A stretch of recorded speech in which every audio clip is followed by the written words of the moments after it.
मुद्दतों के साथ किसी ने कहा है, हालात चाहे कैसे हों, परिस्थिति चाहे कैसी हो, वोटर है जानता है, परिस्थितियों के साथ खुद को डाल लेता है।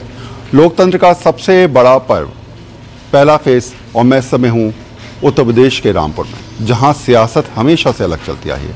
नवाबों के शहर के तौर पर इसको जाना जाता है।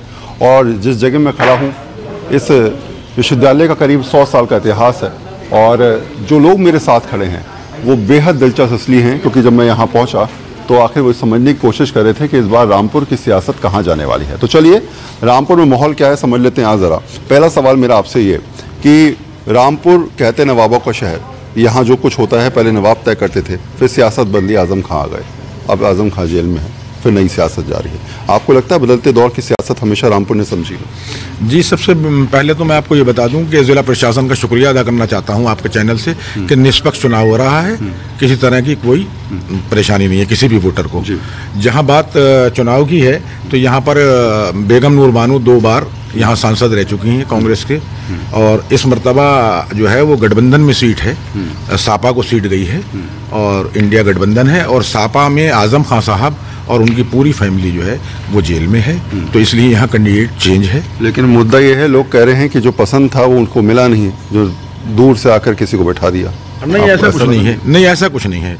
मैं समझता हूँ गठबंधन की सीट है और ये हाई लेवल पे तय हो गए, तभी यहाँ कैंडिडेट बनाया गया है। ऐसे कौन कौन से रामपुर के मुद्दे रहे हैं जहन में कि भाई लगा कि इस बार के जो सियासत है उसको समझा जाए जरा? देखिए, सबसे बड़ा मुद्दा है बेरोजगारी और गरीबी का, और मेरा कहना खुद का तो ये है कि अगर चुनाव हो तो धर्म के आधार पर ना हो, यानी चुनाव के तरीके से हो, और राजनीति में धर्म का नाम ही नहीं आना चाहिए। आपकी टोपी बहुत अच्छी लगेगी। जी, मैं अगर ऐसा बोलूँगा तो ये मैसेज भी काफ़ी दूर तक जाएगा, लेकिन मेरा खुद का मानना ये है कि धर्म नहीं आना चाहिए राजनीति में, क्योंकि धर्म सियासी लोग तो कर देते हैं, लेकिन हम आपस में जो है धर्म के नाम पे एक दूसरे से मतलब तू में हमारी होती है, वो नहीं होना चाहिए। क्या करते हैं आप?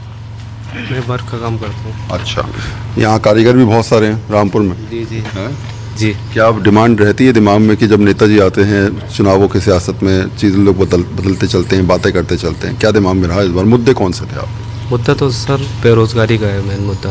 रोजगार नहीं है? रोजगार बिल्कुल नहीं है रामपुर के अंदर। अच्छा, कोई रोजगार नहीं है, बस लोग परेशानी है रामपुर के, कोई रोजगार नहीं किसी तरह का, बेरोजगारी है। और कुछ क्या परिस्थिति है?